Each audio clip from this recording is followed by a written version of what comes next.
이제 하나님 말씀은 구약성경 에스겔 44장 28절부터 31절까지 말씀입니다. 에스겔 44장 28절에서 31절까지 찾아서 우리 다 같이 한 목소리로 같이 말씀을 봉독하도록 하겠습니다. 같이 읽습니다. 시작. 그들에게는 기업이 있으리니 내가 곧 그 기업이라. 너희는 이스라엘 가운데에서 그들에게 산업을 주지 말라. 내가 그 산업이 됨이라. 그들은 소제와 속죄제와 속건제의 제물을 먹을지니 이스라엘 중에서 구별하여 드리는 물건을 다 그들에게 돌리며 또 각종 처음 익은 열매와 너희 모든 예물 중에 각종 거제 제물을 다 제사장에게 돌리고 너희가 또 천 밀가루를 제사장에게 주어 그들에게 내 집에 복이 내리도록 하게 하라. 새나 가축이 저절로 죽은 것이나 찢겨서 죽은 것은 다 제사장이 먹지 말 것이니라. 아멘.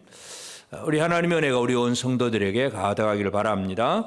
하나님께서 이스라엘 백성들, 바벨론에 포로된 백성들을 회복시키시는 하나님인 건 우리가 이 에스겔을 통해서 계속 살펴봅니다. 그래서 에스겔을 통해서 이스라엘의 회복이 될 때에 그들의 성전이 회복이 되고 또 그 제단이 회복이 되고 제사가 회복이 되고 제사장이 회복이 된다 그랬고 제사장 중에서는 이제 진짜 하나님 앞에 성소 안에 들어갈 수 없어서 문지기로 내려앉는 그런 사람도 있게 되고 제사장 중에서 이제 사독 자손 제사장들만이 이제 성소 안에서 하나님을 섬기는 그런 일들을 하게 될 것이다. 그런 얘기를 했고 그래서 우리가 지난주에 추수감사주일이었지만 이 제사장들이 성소에서 하나님을 섬길 때에 어떻게 옷을 입고 벗고 갈아입고 하는 그런 이야기들 또 밖에 나가서 어떻게 가르쳐야 되냐 제사장의 사역을 우리가 생각을 했습니다. 이제 오늘 28절부터 31절까지는 제사장이 받는 기업에 대한 말씀입니다. 우리 모든 사람들에게는 기업이 없으면 살 수가 없습니다. 기업이라는 것은 우리 사람들이 살아가는 데 있어서 절대적으로 필요한 것들입니다. 그래서 이제 이 기업에 대해서 욕심이 가득한 이제 그런 독재 정권을 가진 사람, 예를 들어 푸틴 같은 러시아의 푸틴 같은 사람들은 땅덩어리 엄청 크잖아요. 근데도 또 우크라이나를 침략을 합니다. 자기 기업을 더 넓히겠다고. 자기 땅을 넓히겠다고 뭔가 이 세상의 전쟁들은 바로 그러한 내 것이 아닌데 남의 것을 내 것으로 만들려고 하다 보니까 전쟁을 하게 되고 싸우게 되고 경쟁을 하게 되고 남을 속이고 막 하여튼 빼앗고 별별 일을 많이 하는 그런 일들이 벌어지고 있습니다. 우리는 큰 나라를 소유한 그런 왕들은 아니지만 그러나 우리 평범한 우리 한 사람도 마찬가지입니다. 우리 모두에게는 기업이 필요합니다. 그래서 이 기업이라고 하는 것이 뭐냐? 여기 이제 그들에게 기업이 있으리니 내가 곧 그 기업이라. 너희는 이스라엘 가운데서 그들의 산업을 주지 말라. 내가 그 산업이 됨이라. 기업과 산업 두 가지 단어로 말씀을 합니다.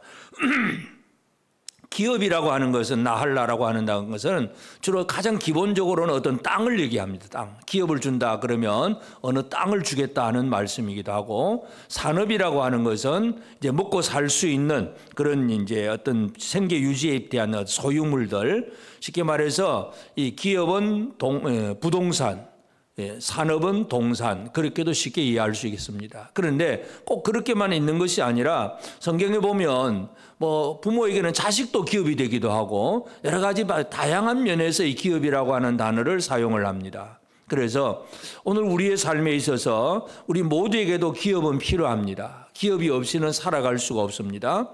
예를 들어서 지금도 이 땅, 이 집이 없는 집이라고 하는 기업이 없는 사람들은 어떻게 됩니까? 추워도 홈리스가 되어버리니까 노숙을 할 수밖에 없잖아요. 기업을 잃어버리면 참 불쌍한 사람이 됩니다. 그래서 이 기업과 산업 이것은 우리의 삶에 너무나 소중한 부분들이고 그렇기 때문에 우리는 이 기업과 산업이 어떻게 우리에게 주어지고 있는가 하는 부분 그리고 우리는 이 하나님이 주신 기업들을 어떻게 잘 사용하고 또 누릴 줄 아느냐 또 하나님은 우리에게 이 기업을 주신 의도, 목적이 무엇인가 이것을 잘 이해하는 것이 오늘 우리가 살아가는 데 있어서 너무나 중요한 일입니다. 그래서 단순히 내 기업을 키우겠다, 부자 되겠다가만 애를 쓰는 게 아니라 하나님께서 주신 그 기업을 얼마나 어떻게 잘 쓸 줄 아느냐, 누릴 줄 아느냐, 이게 가장 중요합니다. 그래서 흔히 그런 얘기를 합니다. 뭐 세상에 소득이 아주 많은 그런 나라보다도 방글라데시 같은 그런 나라들이 행복지수가 높다 그러잖아요. 행복지수가 높은 것은 지금 있는 것을 잘 누릴 줄 안다는 얘기입니다. 그저 있는 게 가득 찼는데도 남의 집이 남의 또 손에 있는 떡이 더 커 보여가지고 늘 다른 걸 쳐다보고 원망하고 불평하고 이렇게 살다 보면 그 사람은 기업을 누릴 줄을 모르는 사람입니다. 오늘 우리는 하나님이 주신 기업과 산업을 제대로 누릴 수 있는 사람이 되어야 되는데, 이제 특별히 이제 오늘 28절에서 31절은 사독자손 제사장들에게 하나님께서 기업을 주신다는 그런 말씀인데, 28절에 그들에게는 기업이 있으리니 내가 곧 그 기업이라. 하나님이 이 사독자손 제사장들에게 말씀하실 때에 내가 곧 그들의 기업이다, 그렇게 말씀을 합니다. 그래서 오늘 우리는 하나님은 오늘 저와 여러분들에게 어떤 기업을 주셨는가 다시 한번 살펴보면서 그 기업을 잘 누릴 줄 아는 그런 성도들, 그리고 하나님이 우리에게 기업을 주신 의도대로 잘 쓸 줄 아는 복된 성도들 꼭 되어지기를 바랍니다. 먼저 우리가 기억해야 될 것은 하나님께서는 이 모든 세상 사람들에게 기업을 나누어 주시는 분이라고 하는 사실, 이것부터 꼭 기억할 필요가 있습니다. 신명기 32장 8절에 보면 지극히 높으신 자가 민족들에게 기업을 주실 때에, 민족들에게 기업을 주실 때에, 인종을 나누실 때에, 또 이스라엘 자손의 수요대로 백성들의 경계를 정하셨도다. 이 나라의 모든 나라들의 경계도 정하고 민족들에게 기업을 나눠줬어요. 땅을 나눠준 거죠. 경계를 정해서 너희는 이 민족은 이만큼, 이 민족은 이만큼 다 나눠줬어요. 그런데 그걸 받은 그 민족의 왕이 이웃의 나라가 더 탐나 보이니까 그것을 빼앗으려고 수단 방법을 가리지 않는 것이 바로 전쟁이고, 세상의 모든 역사가 그렇게 흘러가고 있습니다. 하나님은 기업을 주십니다. 하나님은 모든 민족에게 기업을 주시는 하나님이십니다. 그 얘기는 하나님은 나에게도 기업을 주시는 분이라는 사실, 오늘 우리가 이것을 꼭 기억을 해야 됩니다. 우리가 믿는 하나님, 우리가 의지하는 하나님은 내게 기업을 주신다는 사실 믿으십니까?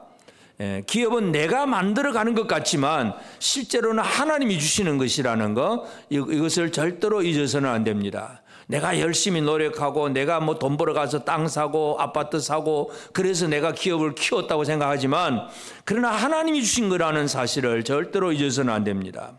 이 모든 민족에게 기업을 주시고 경계를 정하셨는데, 또 특별히 이제 하나님의 택한 백성 아브라함에게도 그 기업에 대해서 말씀을 합니다.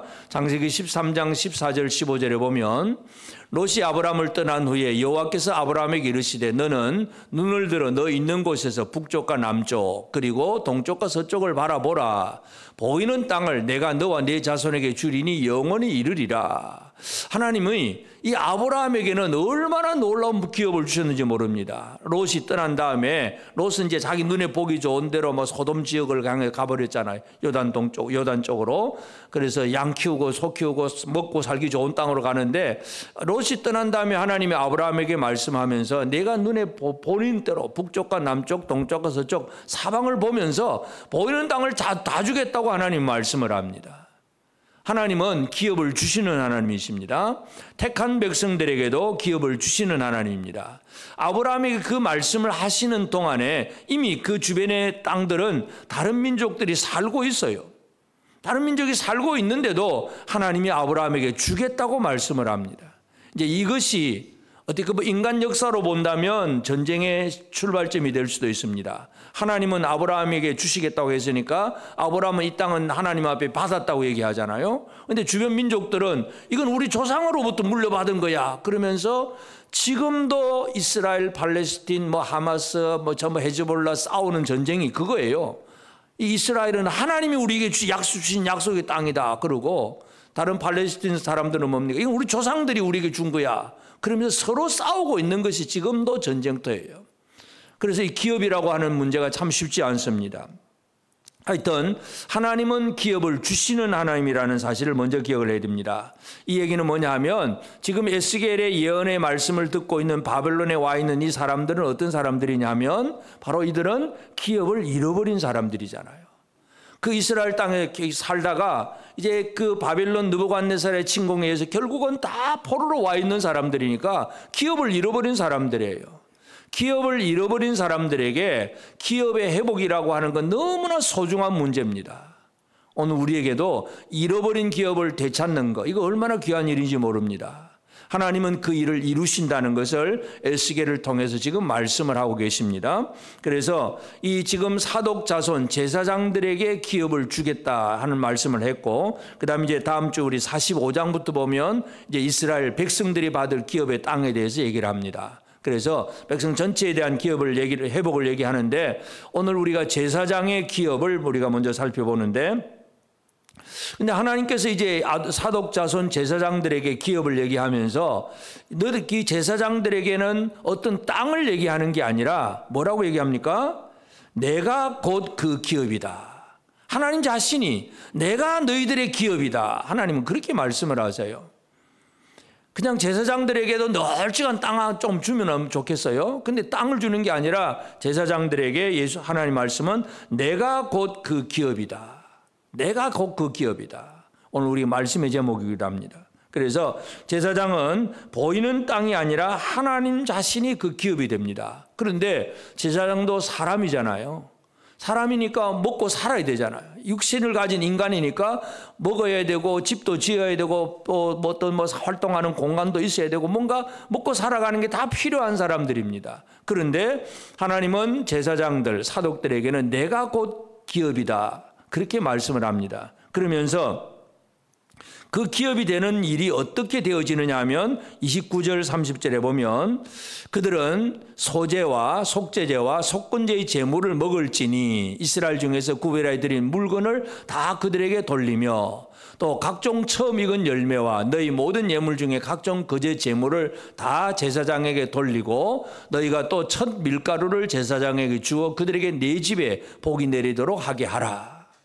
하나님은 하나님을 기업으로 삼는 제사장이 무엇을 먹고 사느냐 하면 백성들이 하나님 앞에 드렸던 모든 제물들, 소제, 속건제, 속제 제물, 또 이제 번제물은 없습니다. 번제물은 다 불태우니까 그 외에 하여튼 처음 익은 열매라든지 모든 것 하나님 앞에 드린 것들은 전체로 조금만 불태워 드립니다. 레위기의 제사 율법에 보면 그저 기름하고 콩팥 요 정도는 불태워 드리고 나머지 고기는 전부 제사장이 먹고 또 화목제물 사람들이 나눠 먹고 전부 사람들이 먹습니다. 그래서 제사장의 몫은 속제제와 속건제, 소제 그리고 처음 익은 열매들 이런 것들 또 다른 어떤 헌물들 특별히 드린 헌물들 이런 것들을 제사장이 먹게 합니다. 하나님은 왜 그렇게 하시느냐? 결국은 하나님은 제사장이 성소에서 하나님을 섬기는 일을 하는 데 있어서 성소에서 하나님을 섬기는 일에 집중할 수 있도록 밖에 나가서 농사 안 짓고 양 안 기르고 그저 농업이나 목축업 그거 안 하더라도 먹고 살 수 있도록 해서 오직 하나님만 섬기는 그 일을 하게 하시는 것. 이게 바로 하나님의 의도와 목적이에요. 그래서 하나님께서 제사장이 이 소제물과 속건제물, 속제제물 이 제물을 먹게 하신 의도, 목적도 우리가 잘 이해를 해야 되고 하여튼 중요한 것은 이 제사장도 먹고 살아야 될 사람이기 때문에 무엇을 먹어야 되는가 하는 분명한 얘기를 해줍니다. 만약에 이 제물이라고 하는 것, 백성들이 드린 속제제나 소제물 이런 것들 백성들이 드리는 제물이 없으면 어떻게 됩니까? 백성들이 제사를 안 드리고 제물을 안 드리면 그럼 제사장도 굶어야 되는 거예요. 이게 가장 큰 문제입니다. 느헤미야에 보면 느헤미야 13장 10절에 보면 내가 또 알아본즉 레위 사람들이 받을 몫을 주지 아니하였으므로 그 직무를 행하는 레위 사람들과 노래하는 자들이 각각 자기 밭으로 도망하였기로. 자, 바벨론 이제 포로에서 돌아온 귀한한 백성들이 예루살렘 성도 짓고 성전도 회복하고 말씀대로 살고 뭔가 이 율법의 가르침도 받았습니다. 근데 이제 마지막 이 포로 귀환 마지막 이제 이 느헤미야 이후의 삶을 보면 이제 점점 이게 더 심해져서 결국 말라기 시대 가면 이제 예배가 다 무너지게 되는데 결국 그들이 뭐 하는 일이 뭐냐 하면 하나님 앞에 드린 제물이 없는 거예요. 백성들이 11조를 안 드리지요. 소제물도 안 드리지요. 번제야 먹을 게 아니니까 뭐 화목제라든지 속건제마라든지 이걸 제물을 안 드립니다. 안 드리니까 성전 창고가 텅텅 비게 됩니다. 텅텅 비게 되니까 제사장과 레위 사람들은 성전에서 나오는 걸 먹고 살아야 되는데 먹을 게 없잖아요. 굶어야 되잖아요. 그러니까 어떻게 됩니까? 먹고 살아야 되잖아요. 먹고 살아야 되니까 자기 밭으로, 자기 그냥 알바하러 나가는 거예요. 자기 일하러. 전에도 한번 말씀드렸지만 요즘 우리 신학생들이 별로 없다고 한국교회 전체 뭐 세계 다 마찬가지이기도 합니다만은 젊은 전도사들이 뭐 전 풀타임 사역을 잘 안 하려고 그래요. 왜 그럴까요? 경제적인 문제예요. 경제적인 문제. 교회 가서 뭐 해봐야 얼마 다른 자기 친구들 뭐 대기 뭐 어떤 기업에 들어가는 그 어떤 사례비하고 비교해 보면 진짜 적거든요. 그러니까 와 이거 가지고 안 된다 싶어서 그냥 교회는 그냥 막 파트타임으로 하고 그냥 평일에는 알바 뛰고 그냥 먹고 살겠다는 얘기잖아요. 이 상황이 바로 지금 느헤미야 시대 그 시대 상황과 똑같아요. 결국은 그러면 뭐가 됩니까? 하나님을 섬기는 하나님을 앞에 하나님을 예배하고 하나님을 섬기는 그들의 일, 말씀을 연구하고 기도하고 그래서 그 하나님의 은혜를 알고 그 뜻을 펼쳐 보여주고 뭔가 이 받은 것이 있어야 나눠줄 게 있는데 제사장들이 하늘로부터 받은 것이 없는 사람이 되면 백성들에게 나눠줄 것도 없어요. 하나님이 일을 할 수가 없잖아요.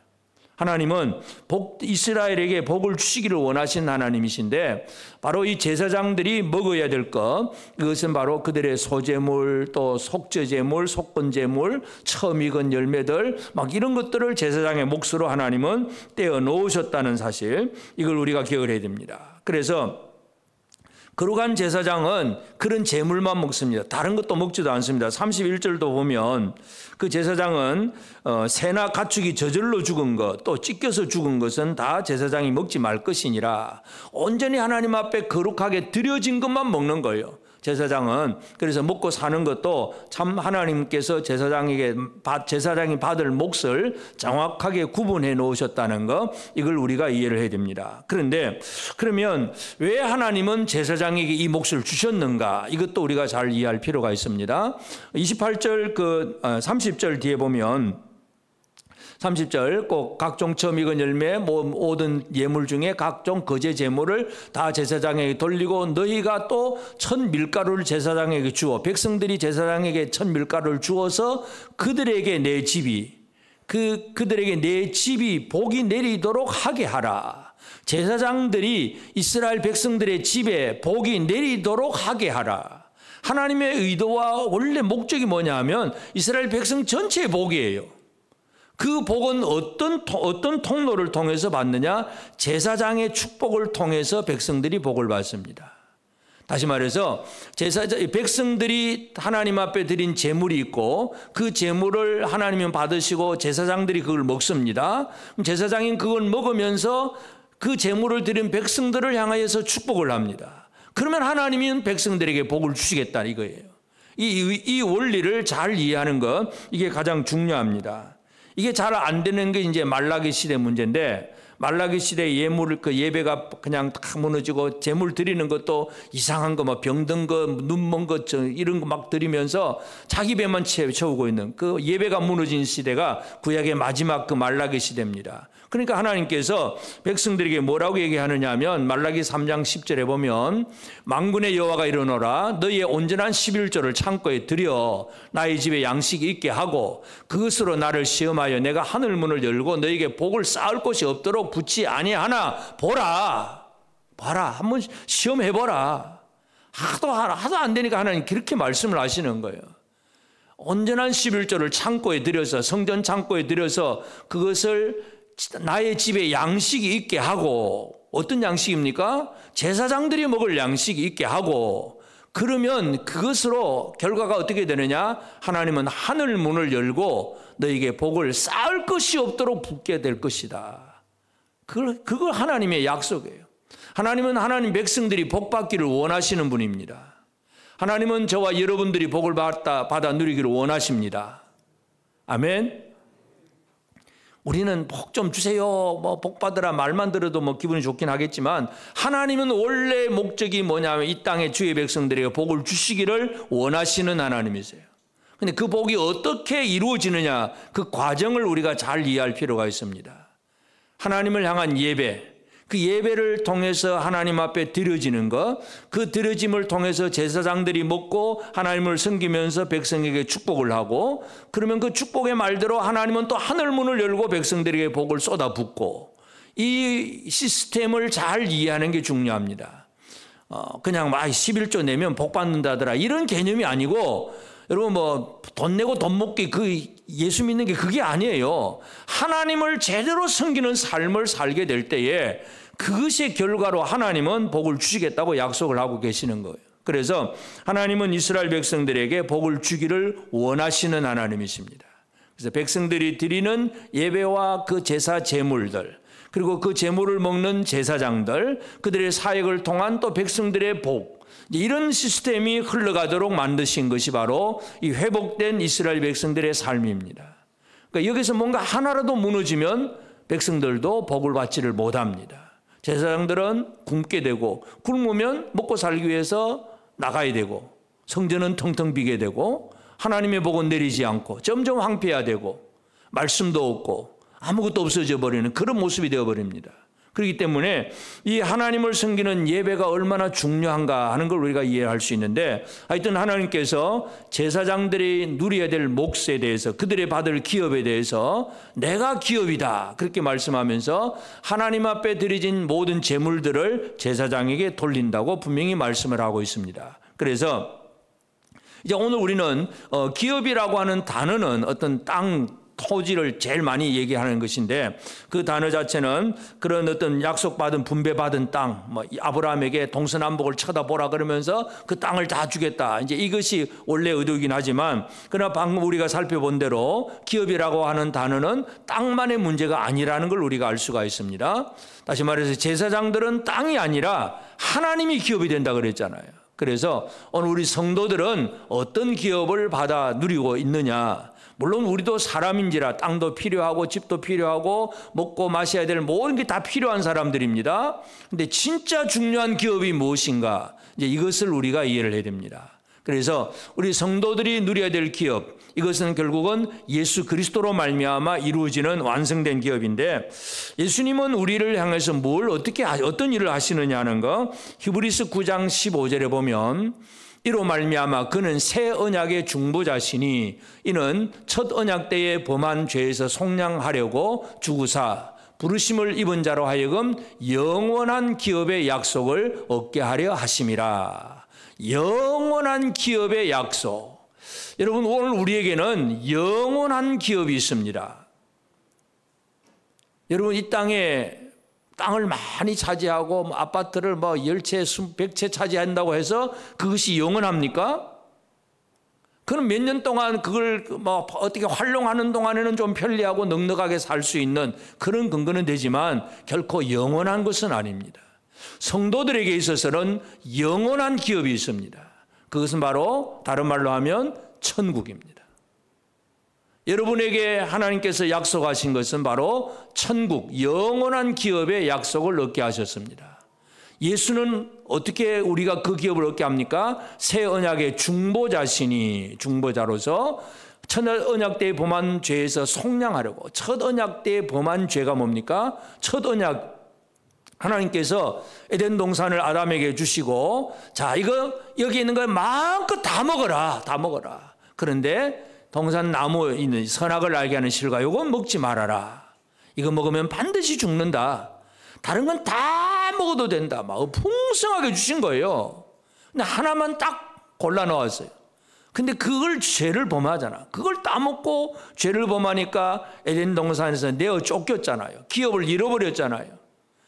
그 기업을 잃어버린 인간들, 죄로 말미암아 이 기업을 잃어버린 인간들에게 영원한 기업의 약속을 얻도록 예수 그리스도께서 십자가에서 죽으시고 그 다음에 또 새 언약의 중보자로서 하나님과 죄인 사이에 중보자로서의 역할을 감당하시는 분이 바로 우리 예수님입니다. 그러니까 예수 안에서 우리는 중보자 되신 예수로 말미암아 하나님이 주신 영원한 기업의 약속을 얻게 되고 그것을 누리게 됩니다.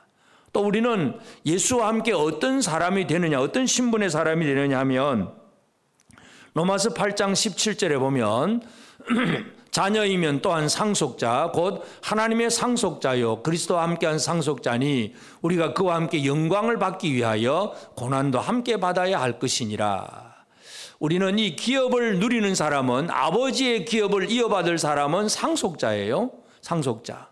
여러분은 하나님을 누구라고 부르고 계십니까?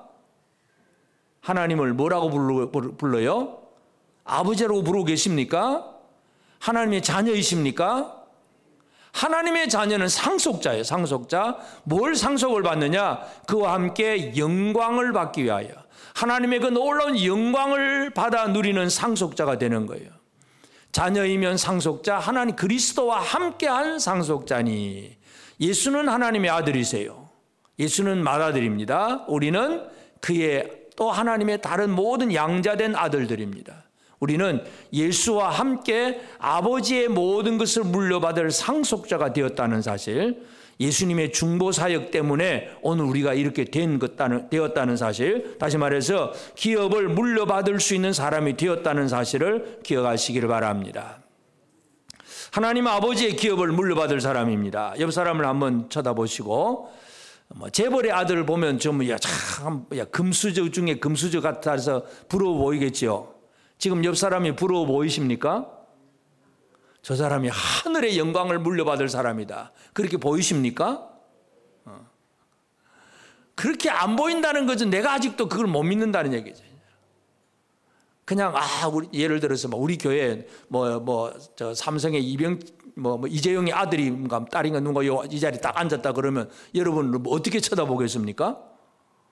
이야, 눈이 번쩍 떠가지고 이야. 옆 사람에게 그렇게 보이십니까? 옆 사람이 이야, 하나님의 영광을 물려받을 사람이야. 그렇게 보이십니까?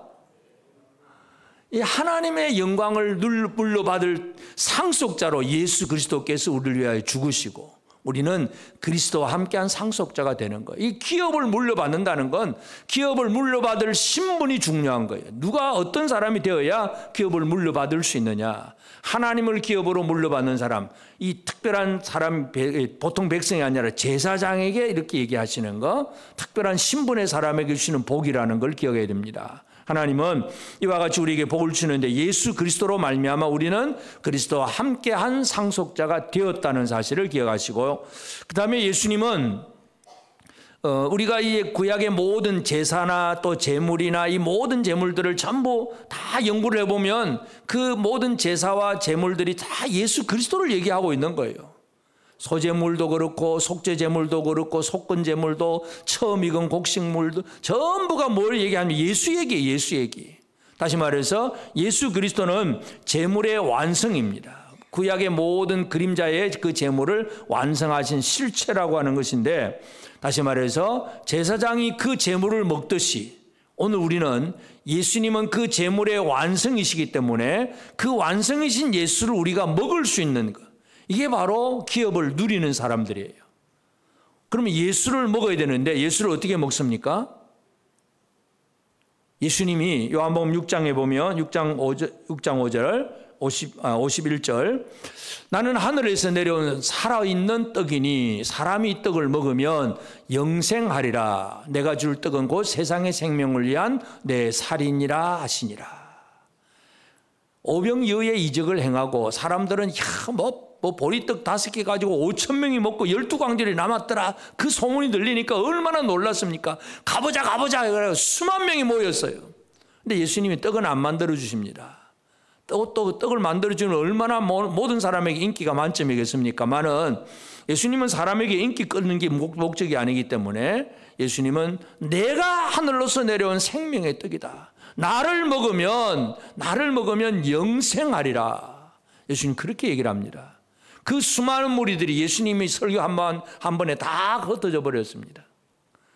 예수님이 예를 들어 요즘 교회 같으면 목사 설교 한 번 했는데 교인들이 다 나간 거예요. 12사람만 남았습니다. 수만 명의 교인 중에 12사람만 남으면 그 목사는 설교를 잘한 걸까요? 못한 걸까요? 그래가지고 그 목사가 살아남겠어요? 예수님은 설교는 그거예요. 너희가 떡 먹으러 왔느냐? 그게 아니고 내가 하늘로서 내려온 떡이니 나를 먹어야 산다. 근데 그 설교 듣고 많은 사람들이 다 도망가 버렸어요. 12제자에게 예수님 묻으면 너희도 가려느냐? 그러니까 베드로가 주님께 영생이 있는데 우리가 어디 가겠습니까? 우리는 안 갑니다. 이 12사람만 남아있는 거예요. 여러분, 예수를 먹는다는 얘기는 영생의 말씀이 주님께 있다는 걸 알고 주님을 떠나지 않는 삶, 이것이 바로 주님의 영생의 말씀을 먹는 생활입니다. 구약의 모든 제사와 절기와 그 모든 제물들은 전부 예수 그리스도를 얘기하는 것이고 예수님 그 모든 걸 한마디로 딱 종합해서 정리해서 나를 먹어라 그렇게 말씀하신 거예요. 제사장이 제물을 먹듯이 오늘 우리는 예수를 먹을 수 있는 사람입니다. 그 예수를 먹는다는 얘기는 예수께 영생이 있다는 걸 알고 예수를 떠나지 않는 삶을 살아내는 것, 이것이 바로 예수를 먹는 일입니다. 예수님은 그래서 모든 사람들, 그 많은 사람들이 있지만 생명의 떡을 먹는 자들이 그 떡을 먹고 영생하리라 그렇게 분명히 말씀을 합니다. 그래서 오늘 우리는 예수라고 하는 기업, 이것을 우리가 누릴 수 있는 사람이 되었다는 사실 꼭 기억하게 되기를 바랍니다. 그리고 이제 우리는 예수 안에서 또 중요한 것이 있는데, 기업이라고 하는 게 뭐냐 하면 우리가 기업을 받아야 되는 일들을 우리가 생각을 하지만 또 이 제사장들이 뭐예요? 하나님이 주신 재물을 먹기도 하지만 그 먹음으로 통해서 어떻게 합니까? 백성들을 복되게 하는 것이 바로 또 제사장의 일입니다. 결과예요. 다시 말해서 우리가 하나님께서 제사장들에게 내가 기업이다 그렇게 해서 제사장들이 하나님을 기업으로 누리게 하잖아요. 그러면 이제 하나님을 기업으로 누린 제사장들은 또 무슨 역할을 하냐면 백성들이 제사장을 기업으로 누리게 되는 거예요. 제사장들의 가르치는 일들, 제사장들이 대신 중보해 주는 일들, 그런 걸 통해서 백성들은 하나님의 복을 받는 겁니다. 다시 말해서 이 성도들은 어떤 사람들이냐 하면 하나님의 기업을 받을 사람들이기도 하고 또 하나님의 기업이 되는 사람이기도 합니다. 그것을 사도 바울이 에베소서에 그렇게 기록을 합니다. 에베소 1장 11절 12절에 보면 모든 일을 그의 뜻의 결정대로 일하시는 이의 계획을 따라 우리가 예정을 입어 그 안에서 기업이 되었으니, 기업을 받았으니가 아니고 기업이 되었으니 그렇게 얘기합니다. 이는 우리가 그리스도 안에서 전부터 바라던 그 영광의 찬송이 되게 하려 하심이라. 찬송이 되고 기업이 되고 성도들은 그렇게 된 사람입니다. 여러분은 하나님의 기업이 되신 사람들입니다. 옆 사람을 한번 보시고 당신은 하나님의 기업입니다. 잘 이해해야 됩니다. 첫째는 하나님을, 예수를 기업으로 삼는 사람이기도 하고 내가 하나님의 기업이 되는 사람이게 되기도 하고, 이 두 가지를 잘 이해를 해야 됩니다. 그러니까 하늘의 복, 천국의 영원한 복, 예수 그리스도를 기업으로 받아 누리는 사람이기도 하고 또 다른 사람에 대해서는 내가 하나님의 기업이 되어서 그 사람들에게 복을 흘러가게 하는 그 역할을 하는 것. 그래서 사도 바울도 기업 얘기할 때 기업을 받는 부분도 얘기하지만 기업이 되었다고도 분명하게 얘기를 하고 있습니다. 예수로 말미암아 우리는 어떤 사람이 되었냐? 예정을 입어 그 안에서 기업이 되었으니 영광의 찬송이 되게 하려 하심이라 그렇게 분명히 얘기를 합니다.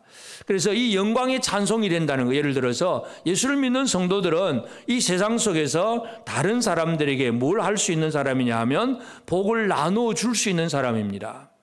창세기 26장에 보면 아브라함의 아들 이제 이삭 얘기가 나오는데, 이삭이 처음에 이제 기근이 들려서 애굽으로 가려고 하다가 하나님이 가지 말고 그 그랄 땅에 머무르라고 했고, 그 그랄 땅에 머무르면서 이삭이 그냥 농사에서 100배나 얻습니다.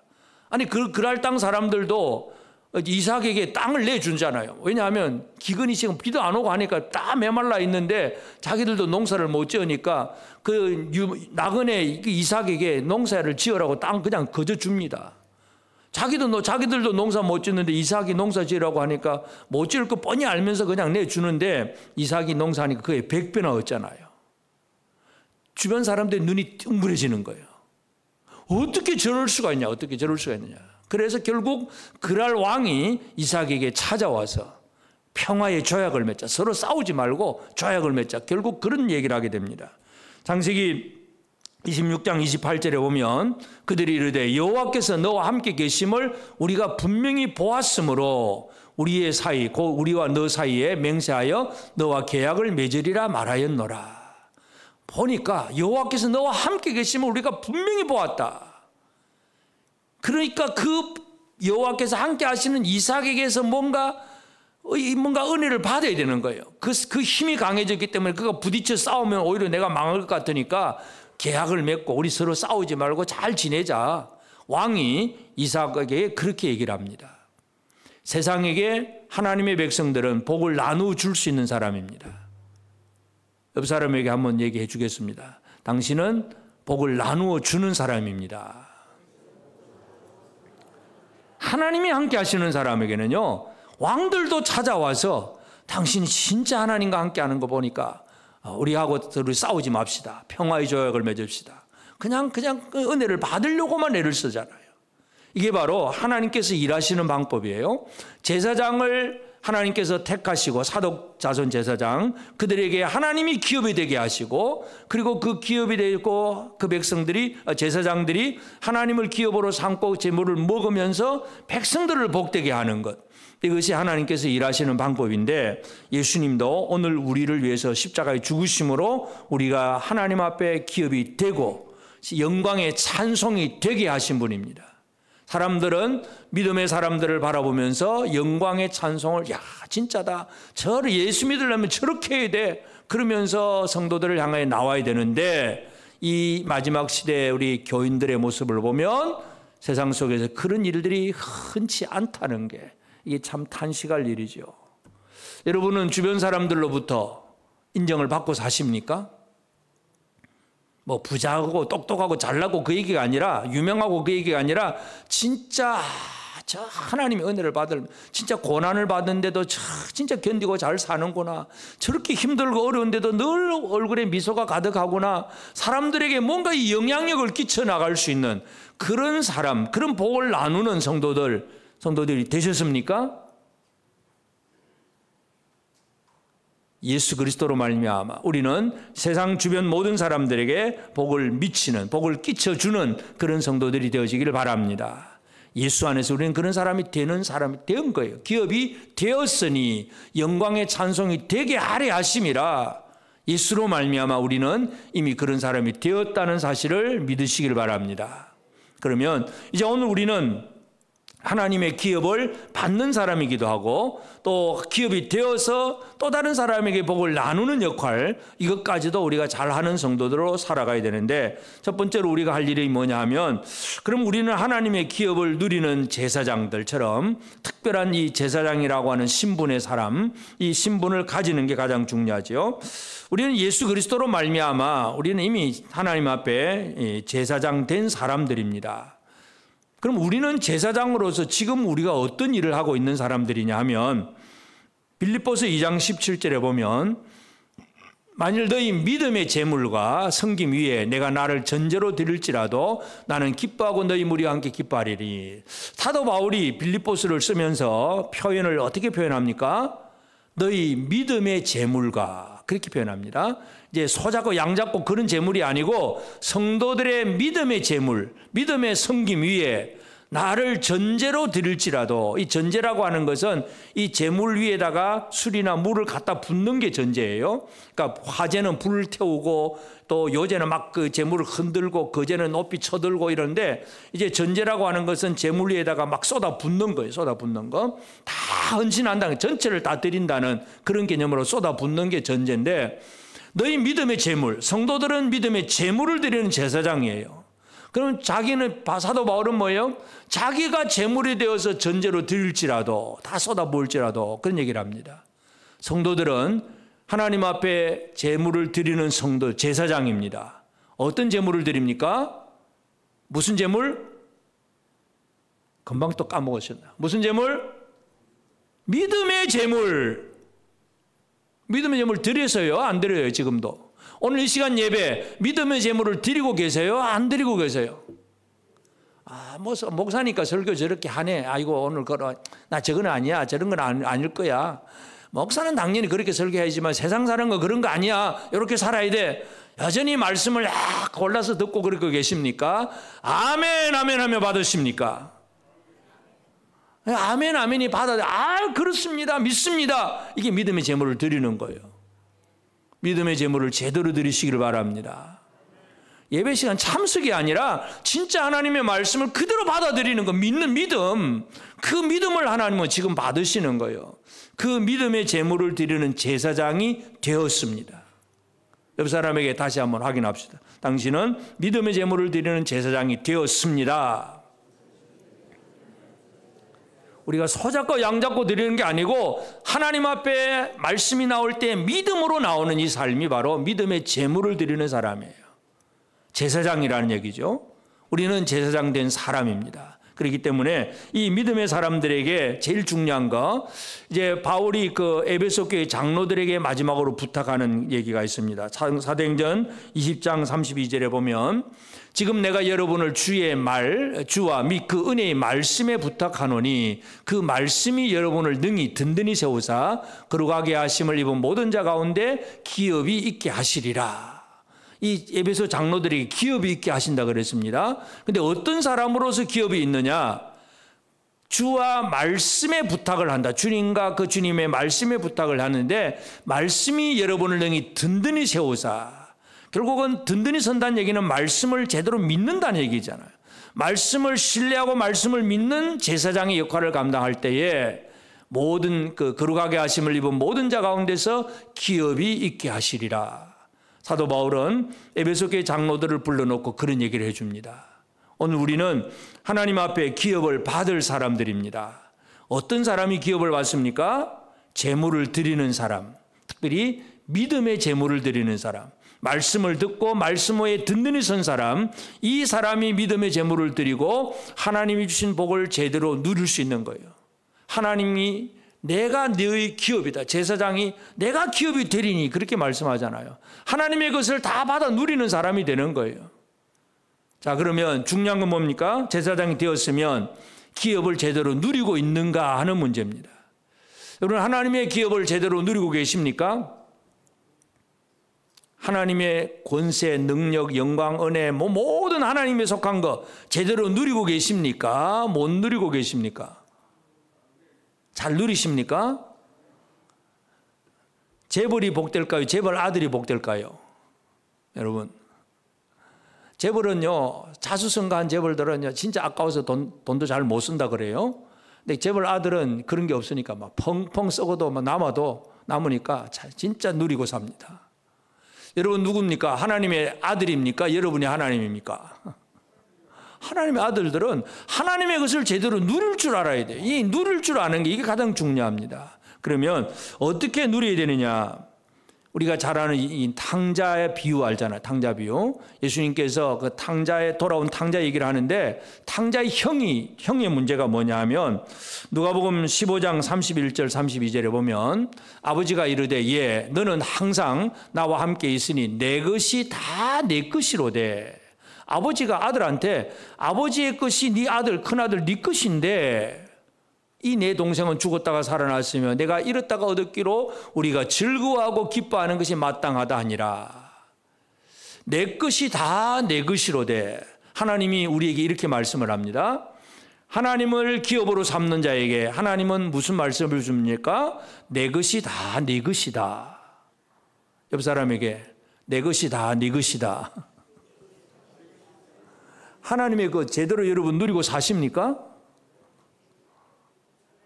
하나님께서 내게 다 네 건데 그걸 왜 모르느냐 이거죠. 아버지는 이 탕자의 형을 보고 진짜 답답한 거예요. 내 것이 다 내 것인데 왜 저 돌아온 동생 하나 돌아왔는데 그새 즐겁고 기쁨, 이 즐거움 기쁨도 아버지 것이에요. 결국은 탕자의 형은 뭘 못 누립니까?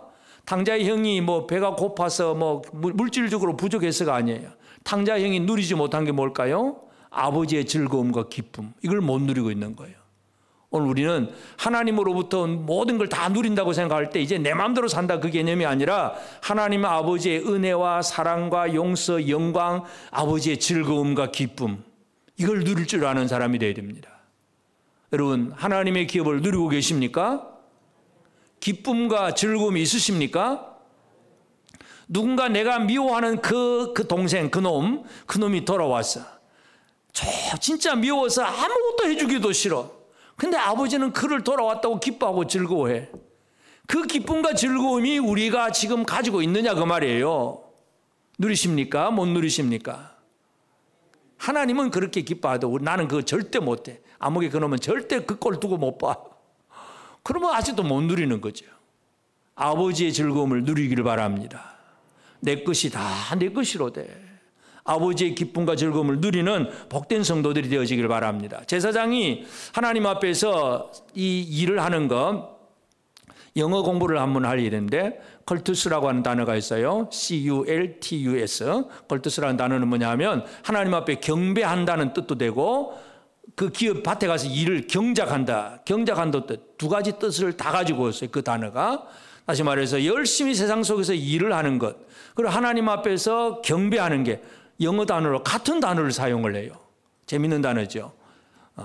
우리는 하나님 앞에서 예배하는 일, 그리고 세상에서 직장 생활을 하고 일을 하는 일, 모든 일을 하면서 두 가지가 같다고 생각을 해야 됩니다. 일상생활 속에서도 하나님을 섬기면서 예배하고 그것을 누릴 줄 알고 기뻐하고 즐거워할 줄 알고 늘 살아가는 삶이 하나님 앞에서 제대로 누리는 복된 성도들 꼭 되어지길 바랍니다. 하나님 아버지 것은 내 것은 다 네 것이다. 내 것은 다 내 것이다. 아버지가 그렇게 말씀하셨습니다. 아버지의 다른 거 말고, 내가 원하는 요거 말고 아버지가 용서하면서 사랑하면서 기뻐하고 즐거워하는 그것도 좀 누리시기를 바랍니다. 하나님 아버지가 그걸 원하시잖아요. 그래서 그렇게 되면 나를 통해서 자동적으로 어떻게 됩니까? 다른 사람들에게 복이 흘러가는 그런 삶을 살아낼 수가 있습니다. 아브라함을 하나님이 선택할 때 그는 복의 근원입니다. 내가 복이 되리니 너로 말미암아 모든 민족이 복을 받으리라.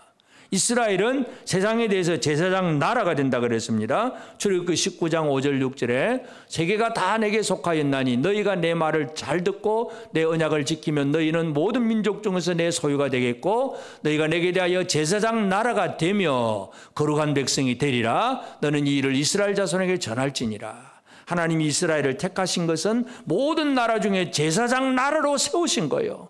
오늘 우리가 이 세상 속에서 제사장이 되었다는 사실을 기억하시기를 바랍니다.